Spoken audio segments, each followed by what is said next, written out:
여러분 2월 14일, 3월 14일 여러분 어떤 날인지 아십니까? 여러분들 아직 잘 알고 계시네요.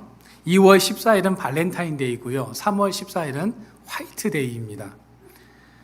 발렌타인데이는 여성이 남성에게, 화이트데이는 남성이 여성에게 사랑과 애정을 표현하는 날이죠. 이날에 유통업계에서는 수많은 초콜릿과 사탕을 진열해 놓고 대목을 이루었던 날이 이 발렌타인데이와 화이트데이였습니다. 그런데 점점 이 날이 사라질 위기에 처했다고 합니다. 첫째 이유는요, 고물가 때문입니다. 이상기후로 인해서 코코아 가격이 폭등을 하면서 초콜릿 가격도 엄청나게 인상이 되었다고 하죠.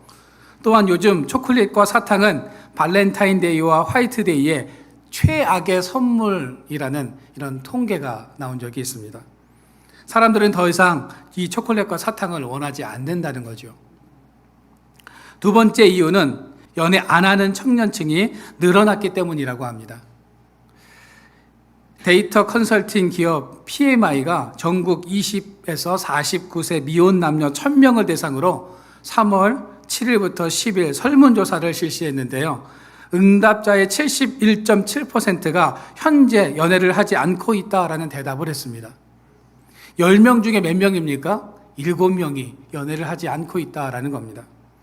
특히 응답자 중 29.8%, 거의 30%에 가까운 이 사람들이요, 연애 경험이 전혀 없다라고 대답을 했습니다.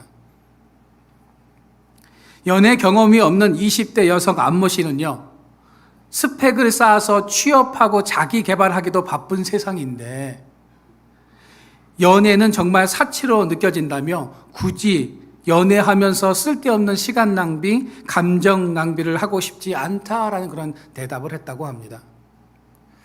저는 이 설문조사를 보면서 풋풋하면서도 정말 알콩달콩한 사랑의 모습을 보여야 할 이 젊은 세대들이 자기 개발과 취업이라는 이 현실의 문제로 인해서 연애와 데이트도 한번 제대로 못하고 있는 것 같아서 한편으로는 안타깝기도 하고 또 한편으로는 씁쓸하기도 합니다. 이런 문제는 젊은 청년 세대들만 겪고 있는 문제가 아닙니다. 노년과 장년 세대들도 참 팍팍한 삶을 살아오면서 이런 사랑의 감정들이 점점 메말라 가는 것 같아서 안타까울 뿐입니다. 여러분들은 사랑이 무엇이라고 생각하십니까? 사랑을 우리는 어떻게 정의 내릴 수 있을까요? 복음성가 중에 사랑은 언제나 오래 참고라는 찬양이 있죠. 여러분도 너무 잘 알고 계시잖아요. 우리가 한번 이 찬양을 한번 불러보도록 하겠습니다. 우리 인터넷 반주에 맞춰서 우리 이 찬양을 한번 불러보겠습니다.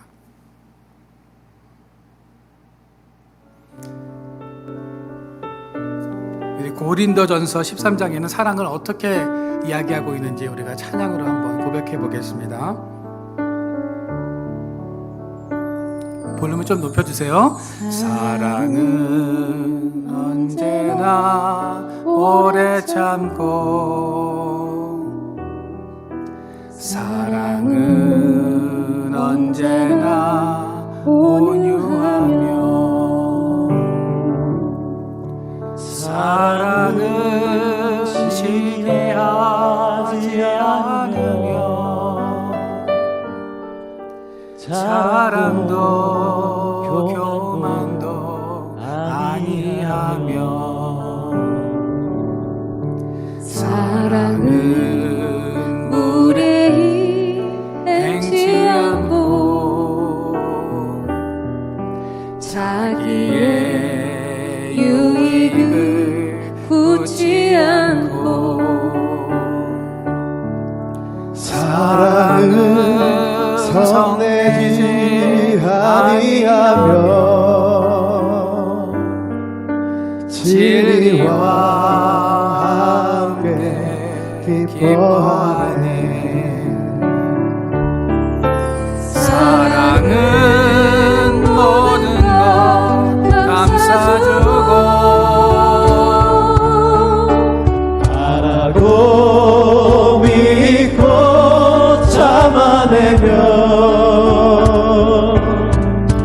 사랑은 영원토록 변함없네. 믿음과 소망과 사랑은 이 세상 끝까지 영원하며 그 중에 제일은 사랑이라.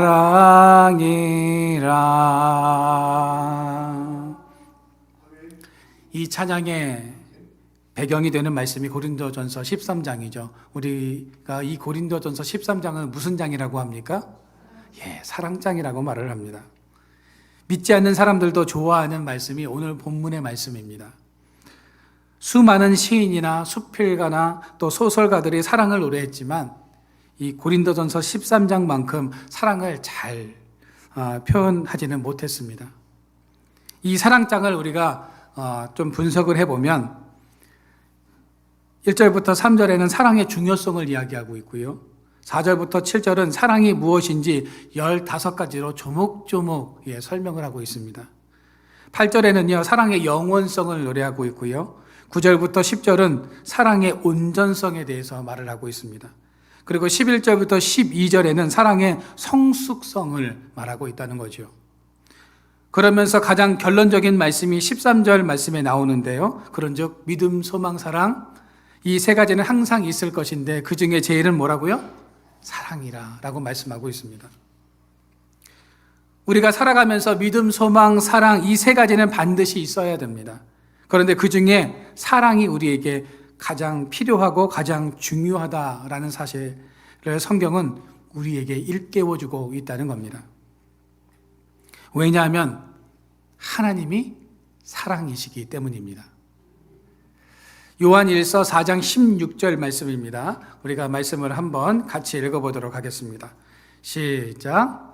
하나님이 우리를 사랑하시는 사랑을 우리가 알고 믿었노니 하나님은 사랑이시라. 아멘. 여러분, 하나님은 사랑 그 자체이십니다. 그래서 우리도 이 땅에서 사랑의 삶을 살아가야 한다는 거죠. 믿음, 덕, 지식, 절제, 인내, 경건, 형제 우애도 중요하지만 우리는 제일 중요한 이 사랑의 성품이라는 최종 목적지에 도달할 수 있어야 한다는 겁니다. 우리가 하나님의 성품을 닮아가고자 할 때 믿음의 정거장이 아무리 좋아도 그곳에서 하차해서는 안 된다는 겁니다. 우리는 정거장이 아니라 사랑이라는 이 종착역에서 하차해야 함을 고린도전서 13장은 우리에게 말씀하고 있다는 거죠. 예전에 제가 어릴 적에 방학이 되면 부모님을 따라서 가평에 살고 계시는 외할아버지 댁에 기차를 타고 갔습니다. 예전에는 기차를 타고 가다 보면 정거장에 정차를 합니다. 보통은 2분에서 3분 안에 다음 정거장으로 출발을 하는데 어느 한 정거장에서는 10분 넘게 정차를 합니다. 정확히 그 정거장 이름은 지금은 생각이 나질 않습니다.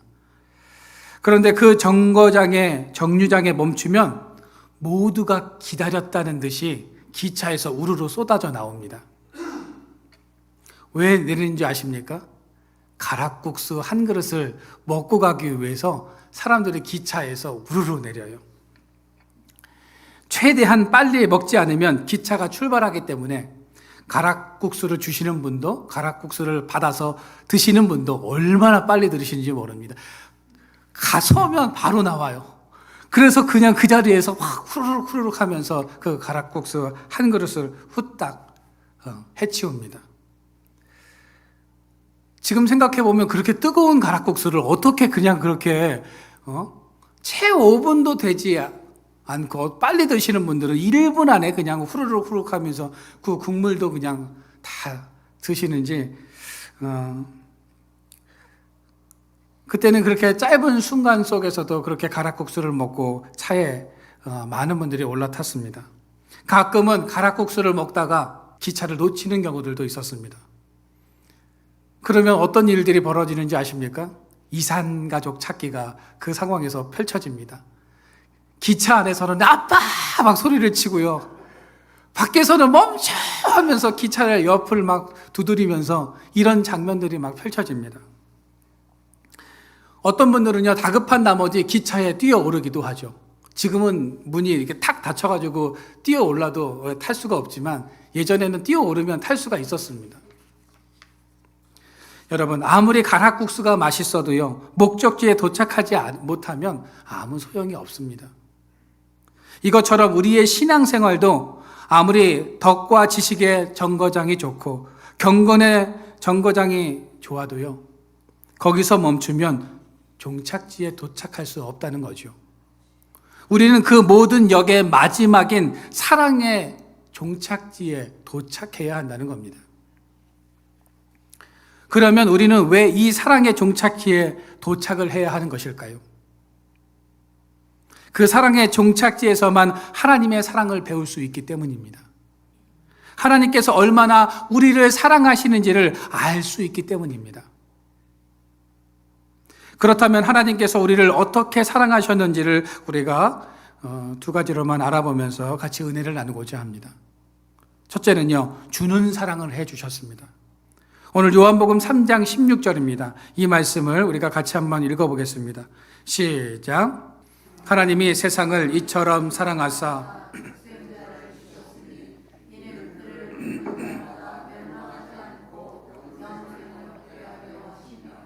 하나님은 우리를 위해 그 아들을 주시기까지 사랑해 주셨습니다.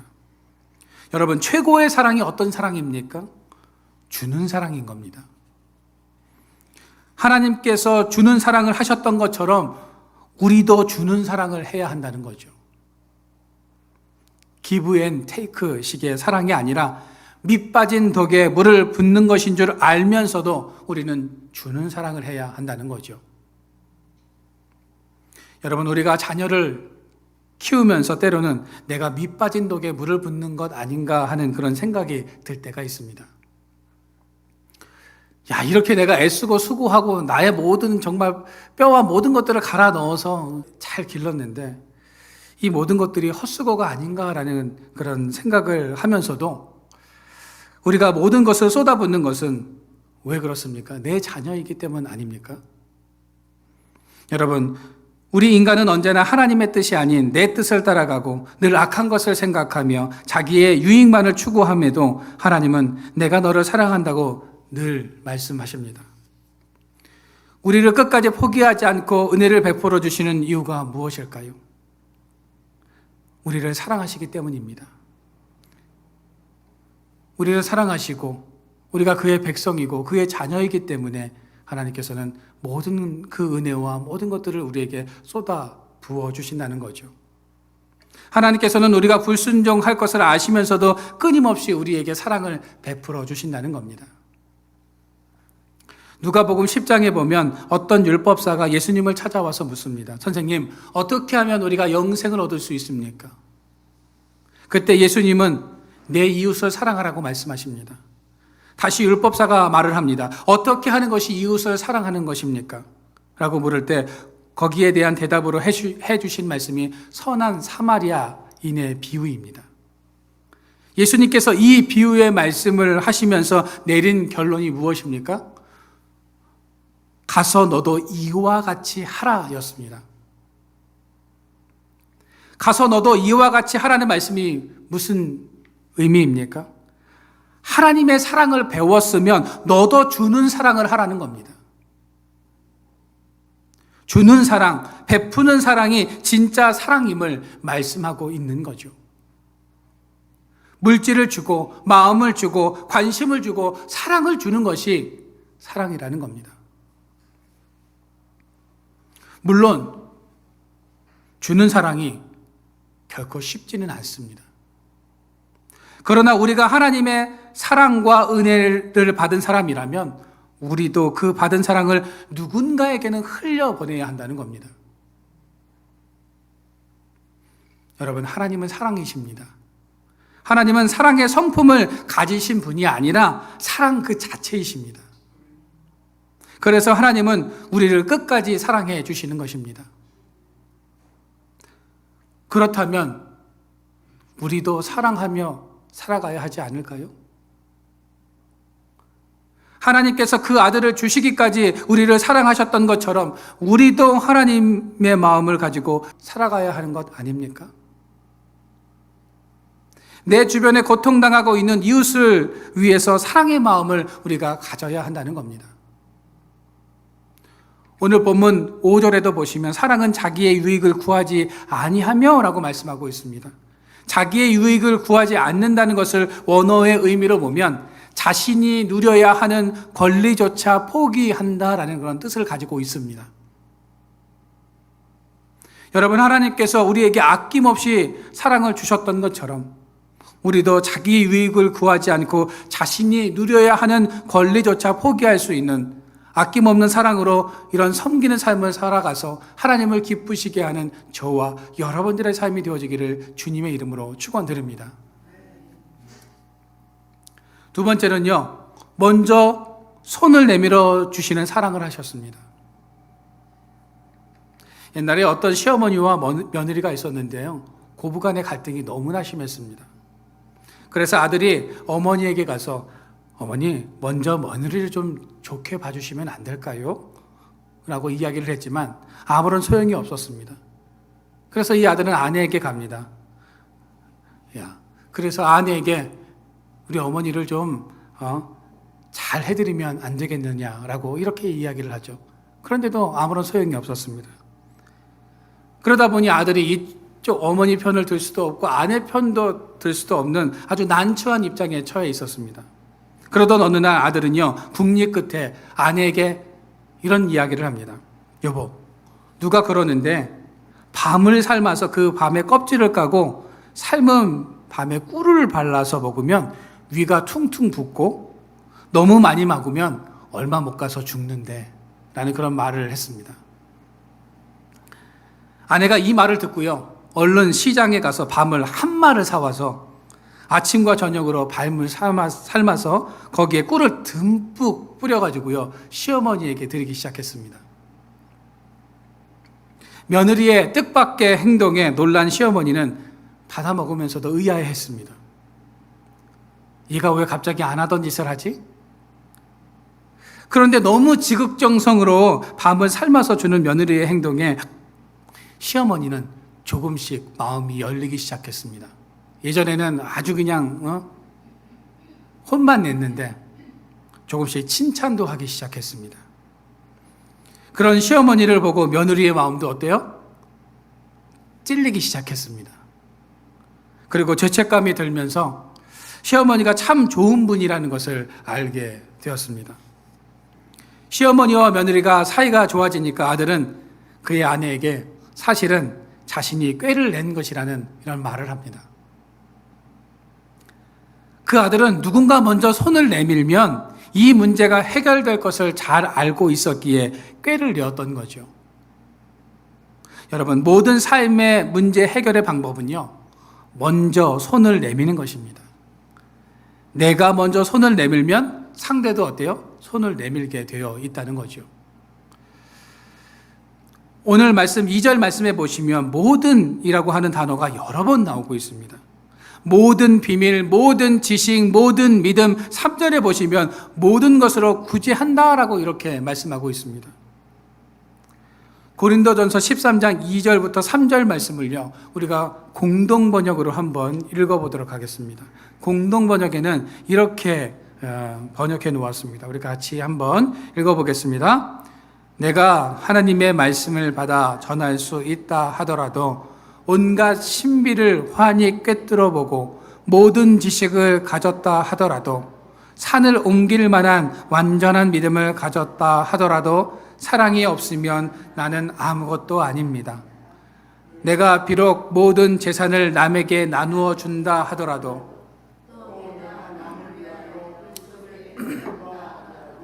사랑이 없으면 모두 아무 소용이 없습니다.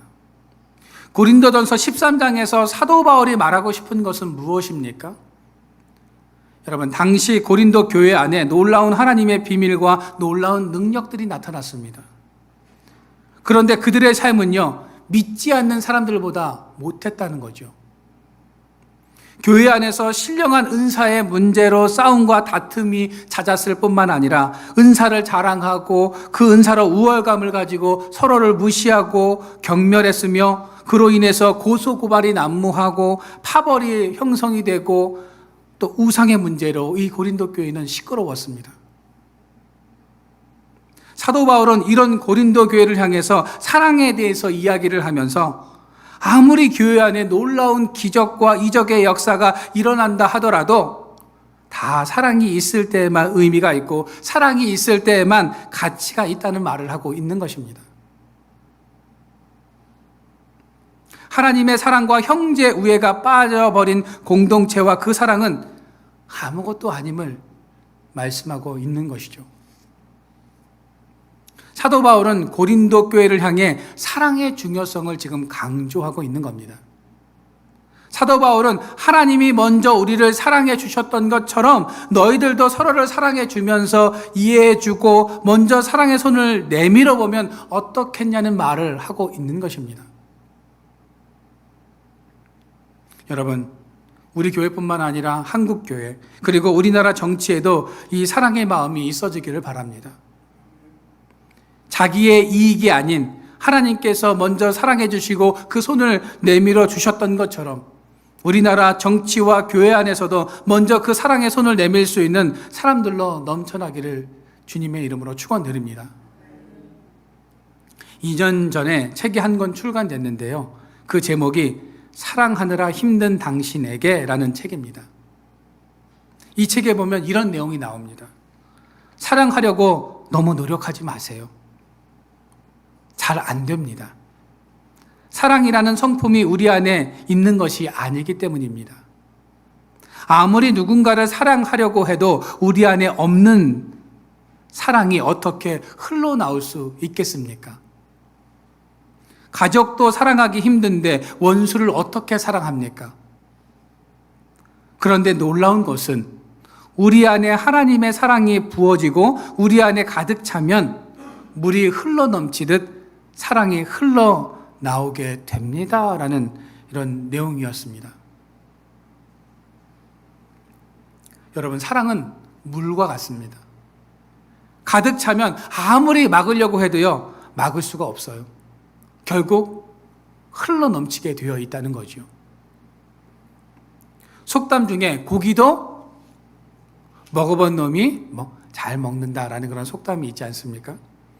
여러분, 사랑도 많이 받아본 사람이 잘하게 되어 있는 겁니다. 그 사랑이 내 안에 충만하면 흘러나오게 되어 있다는 거죠. 하나님의 사랑도 동일합니다. 우리 안에 하나님의 사랑으로 충만해야 합니다. 하나님의 사랑을 받으면 인색한 사람도 어디에서도 사랑을 받지 못했던 사람도 하나님의 사랑으로 넘쳐나게 된다는 겁니다. 여러분, 바라기는 늘 삶의 순간 속에서 누군가를 사랑할 힘이 없을 때 하나님의 사랑을 기억하시기를 바랍니다. 하나님께서 하나밖에 없는 아들을 주시기까지 우리를 사랑하셨음을 다시 한번 기억하시기를 바랍니다. 요한일서 4장 10절부터 11절 말씀입니다. 우리가 이 말씀을 같이 한번 읽어보겠습니다. 시작. 사랑은 여기 있으니 우리가 하나님을 사랑한 것이 아니요 하나님이 우리를 사랑하사 우리 죄를 속하기 위하여 화목제물로 그 아들을 보내셨습니다. 사랑하는 자들아, 하나님이 이같이 우리를 사랑하셨은즉 우리도 서로 사랑하는 것이 마땅하도다. 여러분, 우리가 하나님의 사랑을 체험하고 누리고 그 사랑이 우리 안에 가득 채워질 때 우리는 누군가를 사랑할 힘이 생기고 내가 할 수 없는 사랑도 할 수 있게 되는 것입니다.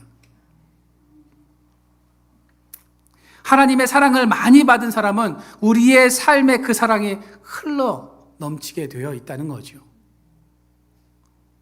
그런데 내 안에 하나님의 사랑이 없으면 절대로 누군가를 사랑할 수 없습니다. 여러분, 지금 내가 누군가를 사랑하지 않고 있다면 내 안에 하나님이 계시지 않는 것이고 하나님의 사랑이 메말라 버린 것입니다. 메말라 버린 사막, 갈라져 버린 논과 밭을 여러분 본 적이 있으십니까? 그곳에는 어느 것도 성장할 수 없고 자라날 수가 없습니다. 그런데 그곳에 비가 내리고 물이 스며들면 놀랍게도 그곳에는 작은 생명들이 살아납니다. 여러분, 나는 할 수 없지만 내 안에 예수의 사랑으로 넘쳐나면 놀라운 역사가 일어나는 것입니다. 여러분, 우리가 아무리 주님을 위해 열심을 내고 최선을 다해도 내 안에 사랑이 없으면 결국 우리 인간의 본성이 그대로 드러날 수밖에 없는 것입니다. 가식적인 모습을 아무리 잘 숨기려고 해도 언젠가는 내 안에 사랑이 없으면 그 몰래의 모습이 드러날 수밖에 없다는 거죠. 절대로 숨길 수 없는 것 두 가지가 있다고 이야기를 합니다. 사랑과 기침은 절대로 숨길 수 없다고 하죠. 여러분, 내 안에 하나님의 사랑이 있으면 절대로 숨길 수가 없습니다. 아무리 감추려고 해도 그것이 드러나게 되어 있다는 거죠. 여러분들의 모습 속에 절대로 숨길 수 없는 하나님의 사랑이 있으십니까? 내 안에 하나님의 사랑과 형제 우애의 마음이 없다면 그 하나님의 사랑으로 내 마음을 가득 채울 수 있기를 소망합니다. 저는 바라기는 우리 교회와 한국교회 그리고 나아가 우리나라가 사랑으로 회복되기를 바랍니다. 우리의 마음속에 하나님의 사랑과 형제 우애의 마음으로 넘쳐나기를 주님의 이름으로 축원드립니다.